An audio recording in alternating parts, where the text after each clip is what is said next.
సాయంత్రం పూట నేను ఫెయిత్లో వాక్యం చదువుకుంటా ఉన్నాను. నాకు చర్చిలో నుంచి ఏడ్పు వినబడుతుంది. అది మామూలు ఏడ్పు కాదు. 100 గొవ్వలు కలిసి మూలుగుతుంటే ఎట్లాంటి ధ్వని వినబడుతుందో అట్లాంటి మూలుగు. ఎవర్రా ఎంత ఏడుస్తా ప్రార్థన చేస్తున్నారని ఇక్కడ తొంగి చూస్తేనండి 25 సంవత్సరాల యవ్వన బిడ్డ నా గుండెలు పగిలేటట్లుగా ఏడుస్తుంది. ఆ బిడ్డ దేని కొరకు ఏడుస్తుందో తెలుసా? లోకంలో నశించిపోతున్న ప్రజల కొరకు కన్నీరు మున్నీరుగా ఏడుస్తూ ప్రార్థన చేస్తుంది.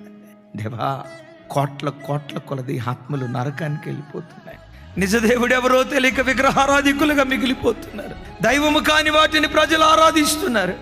కొంతమంది మీరు నిజదేవుడని ఎరిగినా నామకార్థ స్థితిలో నలిగిపోతూ నామకార్థ క్రైస్తవం ఎక్కువైపోయిందయ్యా. ప్రజలు నరకానికి వెళ్ళకూడదు. ఏడుస్తూ ఆ బిడ్డ అంటది, నరకమంతా ఖాళీ అయిపోవాలయ్యా, పరలోకమంతా ఆత్మల చేత నింపబడాలయ్యా అని అడుగుతుంది. నీ కన్నులు ఆ కన్నీళ్లతో నిండుకొనుగాక.